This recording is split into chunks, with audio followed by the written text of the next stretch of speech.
Shelley Fab topped American charts. She was on a death list by 1999. She collapsed in blood, doctors found.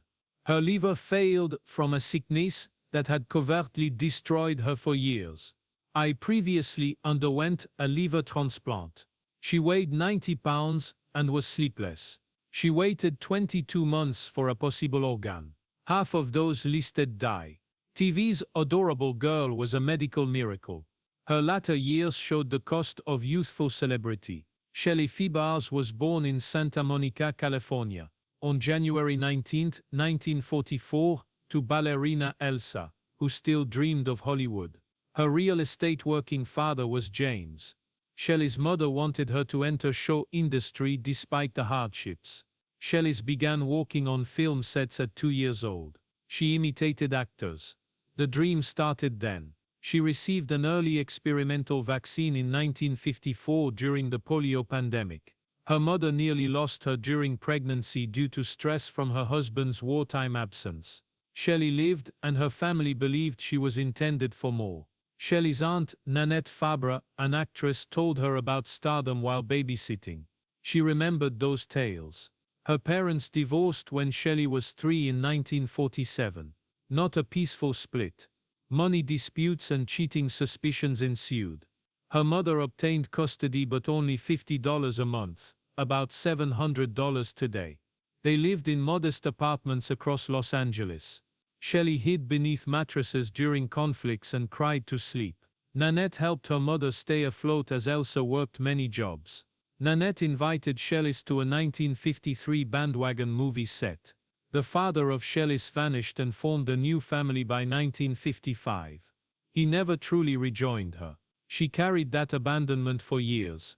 In 1948, 4-year-old Shelley began modeling. She got $5 per Sears catalog shoot. Though small, every dollar helped. By 1952, her family moved 7 flats. They usually ate 1 can of soup for dinner.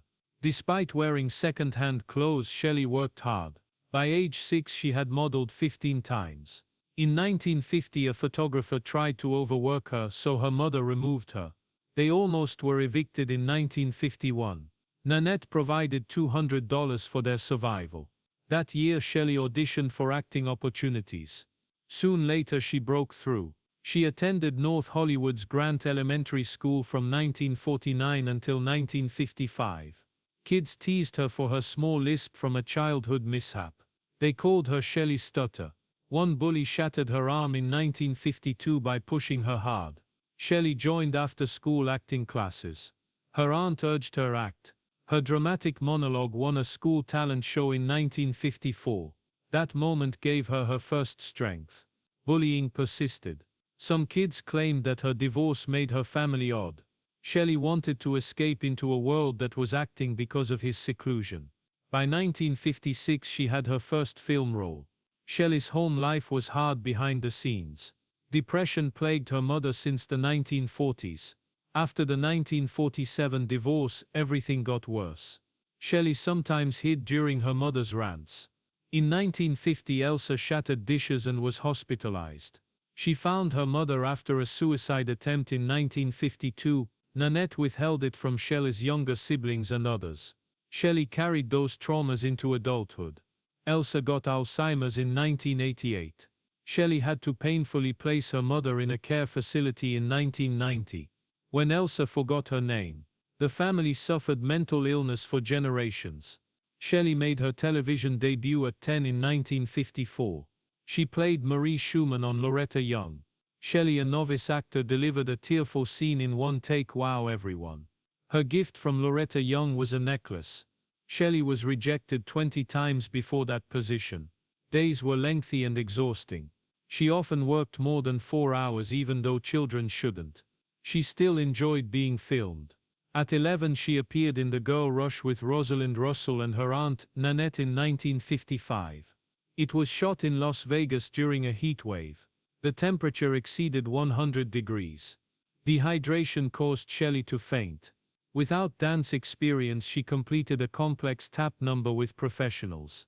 The movie grossed over $1 million, but she barely made $100. Also that year she appeared in Captain Midnight and Annie Oakley.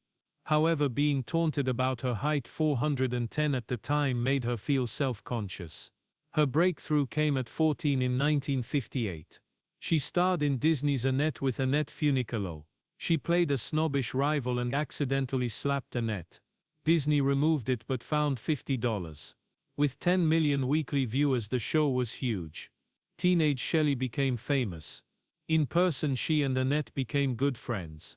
The days were long, sometimes 16, and tutors only taught them for 3 hours. Filming one episode brought back unpleasant memories of Shelley's school bullying. Shelley struggled with education and work from 1954 until 1958. Although she attended Immaculate Heart High School for a few hours a day, producers often kept her on set for 10 hours. She skipped 45 days of school in 1957. Despite her high IQ, she graduated with ordinary grades due to insufficient tutoring. Over 100 roles were declined. She lost a part in 1956 because she was too tall at 5'4". Her rejection caused body image difficulties and a brief eating disorder. Nanette shielded her from a director's abusive comments at 13. At 15, she signed a 7-year $10,000 per year Columbia Pictures contract in 1959. But she had little influence. She spent 18-hour days on Never Say Goodbye with Rock Hudson. He portrayed her father and gave her acting books, but she made $300 for 20 days. Over $1.6 million was made. It was her first taste of business unfairness. Her 1958 Donna Reed show role as Mary Stone changed everything again. About 163 programs were filmed by her till 1963. With 20 million viewers weekly, the show was popular. Real-life Shelley was shy and quiet, yet she portrayed the perfect daughter on TV. She missed teenage life due to 12-hour workdays. She released Johnny Angel in 1962, a #1 hit that sold over 1 million copies. An October 1959 program sparked discussion. Her character made tough decisions while babysitting. Over 500 parents complained to the network that it suggested an adolescent pregnancy. Protesters visited the studio. Shelley, 16, said it taught her how quickly media could explode. Off-screen, Shelley and her brother Paul Peterson were good friends. She taught him between scenes. University School, a studio school, graduated them in 1962 without a campus. They were pals for decades. But on July 15, 1960, a producer shouted at them on set over a broken prop. Shelley realized that day how hard pressure can be for teens. Shelley Fabares was 18 when her life changed unexpectedly. Johnny Angel, her February 1962 single, erupted. She said she couldn't sing, but the show is next season. Each of you and Paul will sing. By April 7, the song topped the Billboard Hot 100 for 2 weeks. Over 1 million copies sold. While appearing on the Donna Reed show in late 1961, Shelley recorded it. One episode included her lip-syncing the song, which fans adored. She worked with top artists like Glenn Campbell on guitar and Carol Kaye on bass, but no one anticipated it to become an adolescent song. In Canada and the UK, the song peaked at #1 and #41. It made Shell famous beyond her expectations. She followed up with Johnny Loves Me later that year. The story continued with the girl getting Johnny's love. The song reached number 21 on the US charts, but not as high as the first. The pressure of managing her TV position and songwriting wore Shelley down. She kept on despite her fatigued voice. Simply named Shelley, her debut full album was published that year. Her hit song and other late-night recordings were on the June 1962 release. She sang a duet with co-star Paul Peterson. Jazzy tunes were unique for young idols. Despite doubting her voice, she gave it her all. 1962 was more than music. Her record label created a fictitious romance with pop star Fabian Fort to boost her fame. They orchestrated dates and picture ops to keep her in the news. Shelley hated it. Fame weighed on her as a teenager. Rumors and gossip affected her personally. The whole thing made her feel used, and Fabian was created similarly. All became too much. By late 1962, she was losing interest in music and film offers were luring her. In 1963, everything changed. Shell's tunes were declining as the Beatles took over.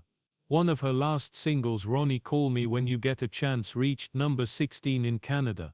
Things became scary at a Hollywood Bowl concert that summer. Shelley was nearly crushed by thousands of shouting fans on stage. Security failed to contain the crowd. She was rushed off stage. One moment illustrated how harmful young popularity can be. That performance ended her music career. Acting became her concentration again. In 1964 she played a girl trying to get a surfer to return to school in Ride the Wild Surf, a beach film. Hawaii had 30-foot seas when they recorded it. Despite its cheerfulness, the film contained unexpected moments. Later critics noticed the surfer's weird energy in other instances. To play the role, Shelley dyed her hair blonde and nearly got harmed in a malfunctioning wave tank. Shelley and Elvis Presley featured in Girl Happy in 1965. Her character was college girl Valerie in a beach romance. The April release grossed nearly $3 million. Due to their heated sequences, rumors circulated about a real-life romance between her and Elvis. Fans speculated even though Shelley married Lou Adler the year prior in 1964. Shell subsequently said Elvis was courteous and respectful, but stories persisted. She appeared in Herman's Hermits' 1966 Hold On. Her costume ripped in a quick dance. The accident embarrassed her and prompted body-shaming comments. She was devastated and spoke privately about Hollywood's pressure on women. She appeared in Spin Out with Elvis again that year. They made Clambay their third picture in 1967. Shelley played a woman who chased affluent men but discovered love. She needed 12-hour rehearsals to learn go-go dancing for the role. Fans sneaking in and taking illicit shots made the scene hectic, but Shelley said Elvis always protected her. In 1968 she played a more significant role in A Time to Sing. She had to delve deep emotionally to see fame's darker side. Filming caused anxiety episodes, so she saw a therapist. The film was unsuccessful, but it demonstrated she could play drama. Shell divorced Lou Adler that year.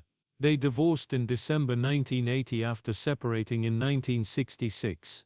After Adler was accused of adultery with other celebrities, Shelley was crushed. It happened when her career was thriving, but the emotional toll lasted. Never having children, she rarely mentioned it. Some thought health conditions contributed.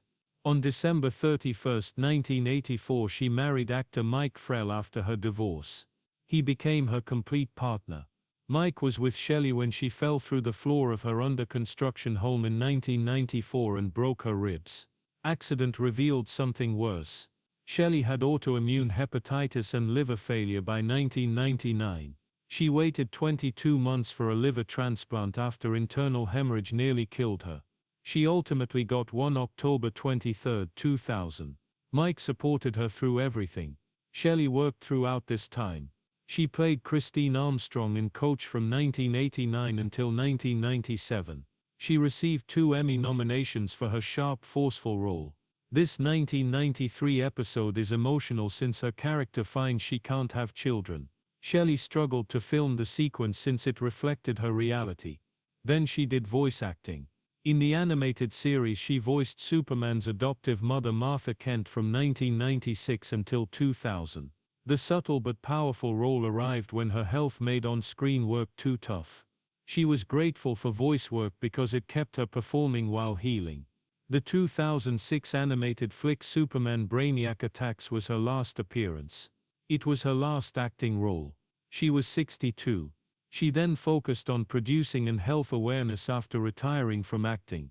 Her marriage to Mike Frell endured. In 2025 they had been together 41 years. Shelley said he was her refuge when all else seemed impossible. After losing her mother in 1992, she became Mike's stepmother and dedicated herself to organ donation and Alzheimer's awareness. While building was underway in 1994, Shelley Fabares was going about her daily routine. Then her floor collapsed. She tumbled through broken floor joists and broke every left rib. She was transported to the hospital, hardly moving and gravely injured. Yet something more disturbing was uncovered during her rehabilitation. Doctors found her liver enzymes elevated. At first nobody knew why. Her liver numbers remained unchecked despite rib treatment. At 50, Shelley was still working on coach and silently lived with this enigma for years, taking medicine that helped but never solved it. That fall broke more than her ribs. It revealed her hidden peril. The worst was yet to come. In early 1999, the 1990 Shelley fainted after a horrific esophageal bleed produced extensive internal hemorrhage. Rapid transport to Cedar-Sinai Medical Center. The doctors finally discovered the problem. Her immune system attacked her liver for years. Also, her liver was failing. She heard the words that changed everything at 55. She'd die without liver transplant. There were no alternatives. Her doctors, especially Dr. John Verling, cautioned her that another bleed may kill her instantaneously. That frightening moment was linked to 1994 warning flags. Shelley felt chronically ill and weak to function. She joined the transplant list in April 1999, knowing that over half of those on the list die before receiving a new organ. The clock ticked. Shelley waited for months. April 1999, October 2020, 2 months. She barely had the strength to move. She was 56 but felt decades older. Her body couldn't stay awake, so she slept most of the time. She couldn't walk to the kitchen for water when she woke up thirsty. Always felt like she was on borrowed time. Her doctors warned her of the dangers of another bleed. In terror she lived. Her pager stressed her. After false alarms from inaccurate numbers, she thought an organ could be available but was disappointed. She and her husband, actor Mike Farrell, attempted to stay calm, but the emotional pressure was excruciating. They both knew how many die before a transplant. The days passed in anxiety, tiredness, and uncertainty. Finally, on October 23, 2000, the call came. A liver was available. Shelley had emergency surgery. She survived the transplant, but it nearly killed her. Her body contracted significant illnesses following surgery. She risked liver rejection and other serious issues. Doctors monitored every symptom of failure. Her immunity was precarious. Her body was weak and exhausted. Though she survived surgery, she was still in danger. Mike assisted her in everything. Bathing, eating, walking. The diseases nearly killed her again, and recovery took everything she had. She survived but changed. Experience left a lasting mark. Shelley had suffered another heartbreak in 1992. Elsa, her mother, died of Alzheimer's after 9 years.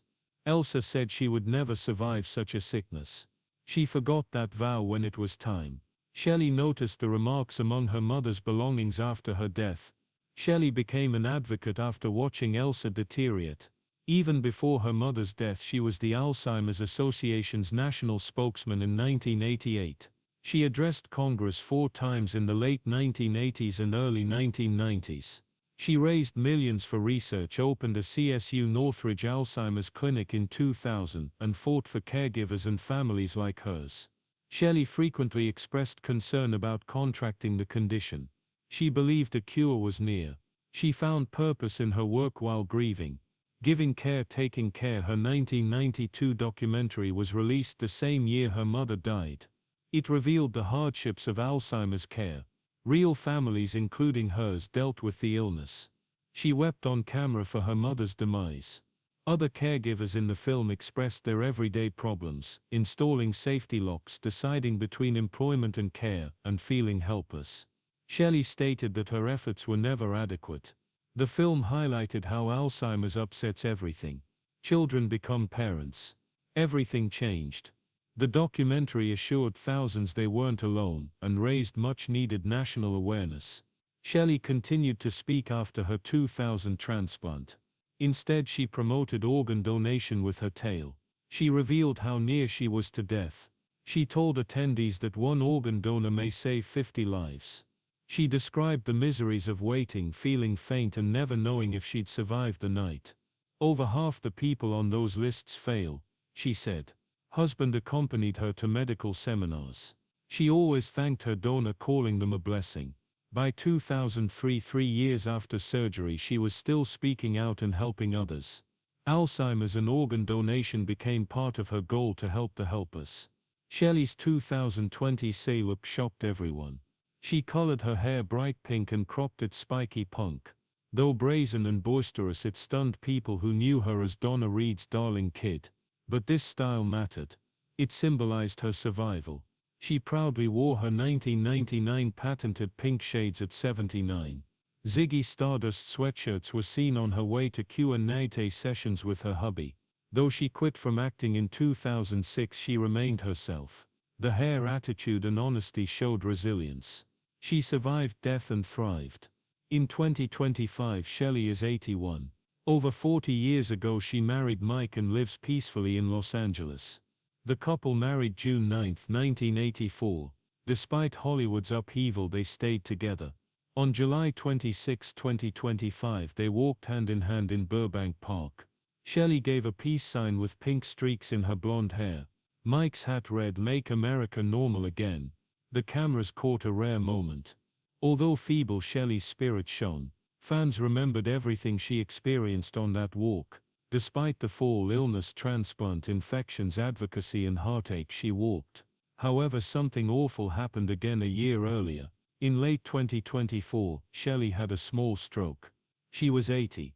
The suddenness caused weakness and bewilderment. She was taken to a private clinic and kept secret, but IMDb and YouTube revealed the occurrence in 2025. She recovered totally by early 2025. Thankfully. She thanked Mike again for his support. This was her first serious health crisis since 1998's rib fractures. Another time she survived. Just months later she stunned everyone again by walking out in public smiling and waving like nothing could stop her. Loved since the 1960s, she amazed them with her strength. Every episode of her life proved how far perseverance might take you.